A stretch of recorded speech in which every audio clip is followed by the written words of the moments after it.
നമസ്കാരം, ഞാൻ Shonima. Al Hilal hospitals and medical centres അവതരിപ്പിക്കുന്ന BMC ന്യൂസ് ലൈവിലേക്ക് സ്വാഗതം. ബഹ്റൈനിൽ നിന്നുള്ള വാർത്തകളിലേക്ക്. പശ്ചിമേഷ്യയിൽ യുദ്ധസമാനമായ സാഹചര്യം തുടരവെ ഇറാനിൽ നിന്നുണ്ടായ പുതിയ മിസൈൽ ഡ്രോൺ ആക്രമണ ശ്രമങ്ങളെ ബഹ്റിന്റെ വ്യോമ പ്രതിരോധ സംവിധാനം വിജയകരമായി പ്രതിരോധിച്ചു. ഇന്ന് ബുധനാഴ്ച അതിരാവിലെയാണ് ബഹ്റിനെ ലക്ഷ്യമിട്ട് ഇറാന്റെ ഭാഗത്തുനിന്ന് ആകാശ ഭീഷണി ഉണ്ടായത്. ആക്രമണ ഭീഷണിയെ തുടർന്ന് രാജ്യത്തുടനീളം വ്യോമാക്രമണ മുന്നറിയിപ്പ് നൽകുന്ന സൈറണുകളും മുഴങ്ങിയിരുന്നു. ഇറാനിലെ വിവിധ സൈനിക താവളങ്ങൾക്ക് നേരെ US വ്യോമാക്രമണം നടത്തിയതിന് തൊട്ടു പിന്നാലെയാണ് ബഹ്റൈനിലെ US സൈനിക കേന്ദ്രങ്ങളെ ലക്ഷ്യമിട്ട് ഇറാന്റെ റവല്യൂഷണറി ഗാർഡ്സ് മിസൈലുകളും ഡ്രോണുകളും തൊടുത്തുവിട്ടത്. എന്നാൽ ബഹ്റിന്റെയും സഖ്യസേനയുടെയും കരുത്തുറ്റ വ്യോമ പ്രതിരോധ സംവിധാനങ്ങൾ ഈ ആക്രമണ ശ്രമങ്ങളെ ആകാശത്ത് വെച്ച് തന്നെ വെടിവെച്ച് ഇടുകയായിരുന്നു. രാജ്യത്ത് സൈറൺ മുഴങ്ങിയതോടെ ജനങ്ങൾ പരിഭ്രാന്തരാകരുതെന്നും പൂർണ്ണമായ ശാന്തത പാലിക്കണമെന്നും ബഹ്റിൻ ആഭ്യന്തര മന്ത്രാലയം ഔദ്യോഗികമായി അറിയിച്ചിരുന്നു. സുരക്ഷ മുൻനിർത്തി ഏവരും എത്രയും വേഗം തൊട്ടടുത്തുള്ള സുരക്ഷിത സ്ഥാനങ്ങളിലേക്ക് മാറണമെന്നും മന്ത്രാലയം നിർദ്ദേശിച്ചു. ആകാശത്ത് വെച്ച് മിസൈലുകൾ തകർത്തത് മൂലമുണ്ടായ സ്ഫോടന ശബ്ദങ്ങളാണ് പലയിടങ്ങളും കേട്ടത്. 2 ആഴ്ചകൾക്ക് ശേഷമാണ് ഗൾഫ് മേഖലയിൽ വീണ്ടും ആക്രമണങ്ങൾ ഉണ്ടാകുന്നത്. ഹോർമുസിൽ ഇന്നലെ ഇറാൻ 3 കപ്പലുകൾ ആക്രമിച്ചതിനുള്ള മറുപടിയായി തെക്കൻ ഇറാനിൽ ഉൾപ്പെടെ അമേരിക്ക ശക്തമായ ആക്രമണം നടത്തിയതായും റിപ്പോർട്ടുകൾ വന്നിരുന്നു. ഇതിനുള്ള തിരിച്ചടിയായാണ് ഇറാൻ ഗൾഫ് മേഖലകളിലേക്ക് വീണ്ടും ആക്രമണ ശ്രമങ്ങൾ നടത്തുന്നതെന്നാണ് സൂചന. ബഹ്റൈനിലെ എല്ലാ പ്രദേശങ്ങളിലും വൈദ്യുതി ബന്ധം പൂർണ്ണമായും പുനഃസ്ഥാപിച്ചതായി ഇലക്ട്രിസിറ്റി ആൻഡ് വാട്ടർ അതോറിറ്റി അറിയിച്ചു. കഴിഞ്ഞ ദിവസം ചിലയിടങ്ങളിൽ വൈദ്യുതി താൽക്കാലികമായി തടസ്സപ്പെട്ടിരുന്നു. ഇതേ തുടർന്ന് വൈദ്യുതി ബന്ധം എത്രയും വേഗം പുനഃസ്ഥാപിക്കുന്നതിന് ആവശ്യമായ നടപടികൾ സ്വീകരിച്ചതായും സാങ്കേതിക സംഘങ്ങൾ തടസ്സം പരിഹരിക്കുന്നതിന് ഉടനടി പ്രവർത്തിച്ചതായും അതോറിറ്റി അറിയിച്ചു. കൃത്യമായ വിവരങ്ങൾക്ക് പൊതുജനങ്ങൾ അംഗീകൃത ഔദ്യോഗിക സ്രോതസ്സുകളെ ആശ്രയിക്കേണ്ടതിന്റെ പ്രാധാന്യവും മന്ത്രാലയം വ്യക്തമാക്കി. ഇറാൻ ആക്രമണത്തിൽ തകർന്ന വീടുകളുടെ പുനരുദ്ധാരണത്തിന്റെ ആദ്യഘട്ടം പൂർത്തിയാക്കി ബഹ്റൈൻ. സിത്ര മേഖലയിൽ തകർന്ന വീടുകളുടെ അറ്റകുറ്റപ്പണികൾ പൂർത്തിയാക്കി ഉടമകൾക്ക് കൈമാറി.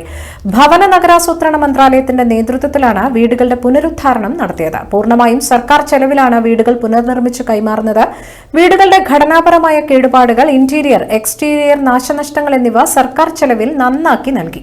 ശേഷിക്കുന്ന വീടുകളുടെ പുനരുദ്ധാരണം എത്രയും വേഗം പൂർത്തിയാക്കി താമസക്കാർക്ക് കൈമാറുമെന്നും മന്ത്രാലയം അറിയിച്ചിട്ടുണ്ട്.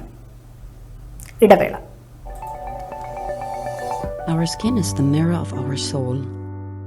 Our skin is our largest sensory organ. Our skin needs a healthy microbiome balance.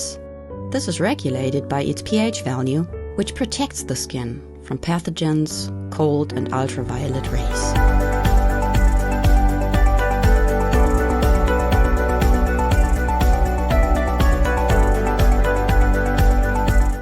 Sebamed protects your skin.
BMC ന്യൂസിലേക്ക് വീണ്ടും സ്വാഗതം.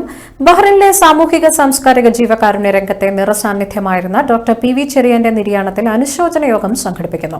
നാളെ ജൂലൈ 9 വ്യാഴാഴ്ച രാത്രി 8 മണിക്ക് സെഗയ BMC ഹാളിൽ വിവിധ സാമൂഹിക സാംസ്കാരിക ജീവകാരുണ്യ സംഘടനകളുടെ നേതൃത്വത്തിലാണ് അനുശോചന യോഗം സംഘടിപ്പിക്കുക. ഏവരും അനുശോചന യോഗത്തിൽ പങ്കെടുക്കണമെന്ന് ബഹ്റൈൻ മീഡിയ സിറ്റി ചെയർമാനും മാനേജിംഗ് ഡയറക്ടറുമായ ഫ്രാൻസിസ് കൈതാരത്ത് അറിയിച്ചു. സെന്റ് പോൾസ് മാർത്തോമ യുവജന സഖ്യത്തിന്റെ ആഭിമുഖ്യത്തിൽ ഫിഫ ലോകകപ്പിന്റെ ആവേശം ഉൾക്കൊണ്ടുകൊണ്ട് friendly football match season 1 July 3 വൈകുന്നേരം 6 മണിക്ക് അൽ ബുർഹാമയിലെ യുവൻസ് അരീനയിൽ സംഘടിപ്പിച്ചു. ബഹ്റിൻ മലയാളി CSI ഇടവക വികാരി റെവറൻ മാത്യൂസ് ഡേവിഡ് ഉദ്ഘാടനം നിർവഹിച്ചു. ഇടവക വൈസ് പ്രസിഡന്റ് സുധിൻ എബ്രഹാം അധ്യക്ഷത വഹിച്ചു. മത്സരത്തിൽ പങ്കെടുത്ത ഫുട്ബോൾ പ്രേമികളെ കൺവീനർ ജോയൽ ഈപ്പൻ സ്വാഗതം ആശംസിച്ചു. ആവേശകരമായ മത്സരങ്ങൾക്കൊടുവിൽ സിബിൻ സജു തോമസ് ക്യാപ്റ്റനായ ഫാന്റം സെയിൻസ് യുണൈറ്റഡ് ജേതാക്കളായി. എംബൽ കെ സണ്ണി ക്യാപ്റ്റനായ സഫയർ ടൈറ്റൻസ് FC റണ്ണേഴ്സ് അപ്പായി. വിജയികളായ ഇരു ടീമുകൾക്കും ട്രോഫികളും മെഡലുകളും ചടങ്ങിൽ സമ്മാനിച്ചു. ചടങ്ങിൽ ഇടവക ഭാരവാഹികളും യുവജന സഖ്യം ഭാരവാഹികളും ഇടവക അംഗങ്ങളും സന്നിഹിതരായിരുന്നു. പരിപാടിയിൽ പങ്കെടുത്ത ഏവർക്കും സഖ്യം വൈസ് പ്രസിഡന്റ് ബിജിൻ എബ്രഹാം നന്ദി രേഖപ്പെടുത്തി. പരിപാടിയുടെ കൺവീനർമാരായി മിഷേൽ ബിജി, അജീഷ് മാത്യു, ജോയൽ ഈപ്പൻ ജോസ് എന്നിവർ പ്രവർത്തിച്ചു. മറ്റു വാർത്തകളിലേക്ക്.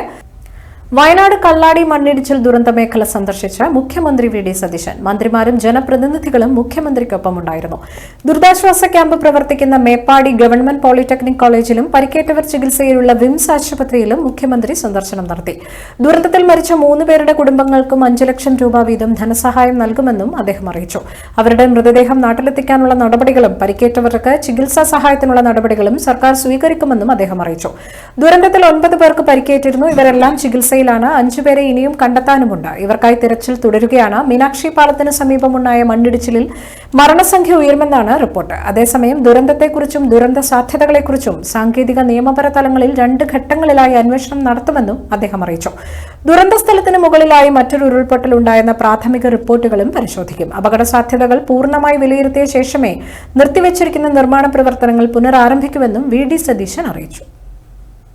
വീണ്ടും ഒരു ഇടവേള.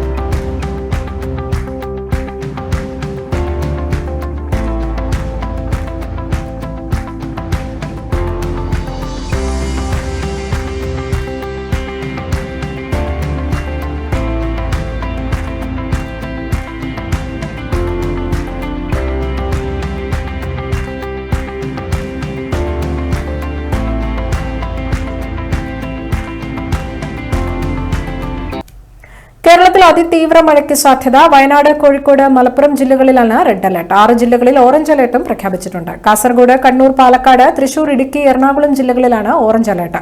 മഴ മുന്നറിയിപ്പിൽ മാറ്റം വന്നതോടെ മലയോര മേഖലയിൽ കനത്ത ജാഗ്രതാ നിർദ്ദേശവും പുറപ്പെടുവിച്ചു. മണിക്കൂറിൽ 50 മുതൽ 60 കിലോമീറ്റർ വരെ വേഗതയിൽ വീശിയടിച്ചേക്കാവുന്ന ശക്തമായ കാറ്റിനും സാധ്യതയുണ്ട്. അതിതീവ്ര മഴയ്ക്ക് സാധ്യതയുള്ളതിനാൽ രാത്രികാലങ്ങളിൽ യാത്രകൾ പരമാവധി ഒഴിവാക്കാൻ അധികൃതർ നിർദ്ദേശിച്ചു. മലവെള്ളപ്പാച്ചിലിനും മണ്ണിടിച്ചിലിനും സാധ്യതയുണ്ടെന്നും അധികൃതർ അറിയിച്ചു.